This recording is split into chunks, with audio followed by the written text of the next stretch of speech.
Indian society of hypertension के सौजन्य से उच्च रक्तचाप दिवस 17 मई विषय पर प्रेस वार्ता।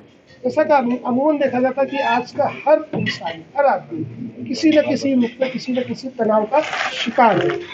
तो इससे बचने के लिए एक जो जेन्युइन प्रिकॉशन की बात करते हैं वो कैसे होगा? देखिए, 17 मई विश्व हाइपरटेंशन दिवस है निश्चित रूप से, लेकिन एक चीज हमें जरूर समझनी पड़ेगी। हाइपरटेंशन का मतलब है हाई ब्लड प्रेशर, ना कि बढ़ा हुआ तनाव। लेकिन ये जानना भी आवश्यक है साथ ही साथ में कि ब्लड प्रेशर बढ़ता है बढ़े हुए तनाव से, लेकिन हमेशा ब्लड प्रेशर के बढ़ने का कारण तनाव नहीं होता।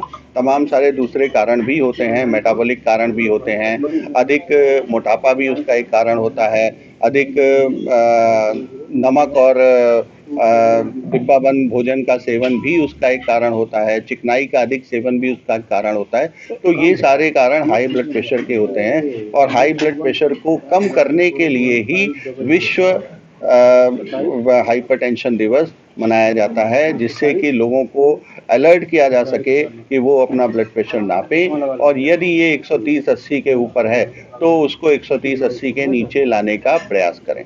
अक्सर देखा जाता है कि क्योंकि जब ब्लड प्रेशर अराइज करता है तो कोलेस्ट्रॉल एक बड़ा रीजन आता है कि हमारा जो खान पान है, जो चीज़ें खाते हैं, जंक फूड खाते हैं, फास्ट फूड खाते हैं, या फिर नॉन वेज की रेड मीट की बात करें, जैसे लोग खाया करते हैं, वो टेबलेट ले लेते हैं, ब्लड प्रेशर की गोली खा प्रिकॉशन क्या होगा? देखिए, परमानेंट इसका प्रिकॉशन यही है कि संतुलित जीवन, संतुलित दिनचर्या, संतुलित भोजन।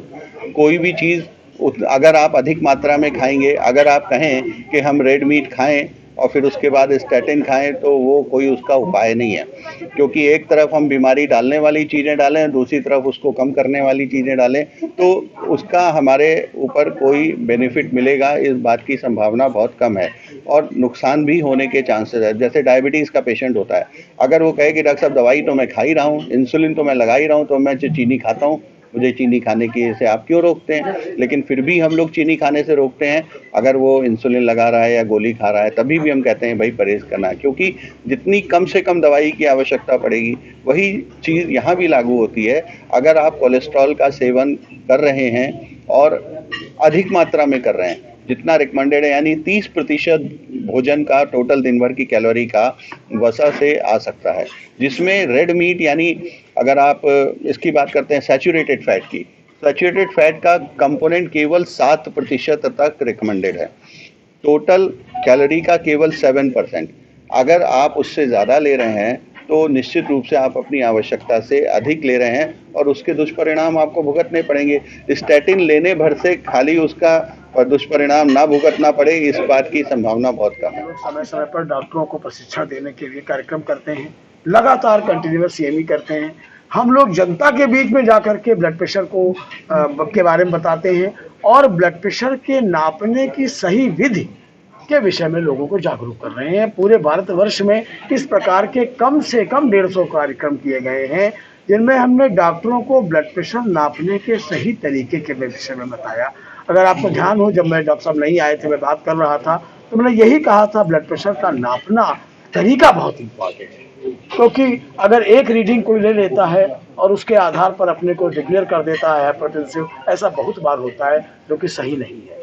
और जहाँ तक बात यह अधिक बार नापने की, वो भी गलत है। जिनका ब्लड प्रेशर सामान्य है वो महीने में एक बार नाप लिया बहुत है, बिना वजह नाप रहे हैं, मॉनिटर है, सुबह शाम नाप रहे हैं, ये भी एक बीमारी है, इसकी भी आवश्यकता। लिपिड प्रोफाइल के विषय में सच्ची बात यह है, केवल एक बार कराना चाहिए, उसके बाद डॉक्टर दवा शुरू कर देगा, एक बार और कराएगा दवा का असर देखने के लिए, उसके बाद साल में एक बार, बार बार नहीं कराना चाहिए। सर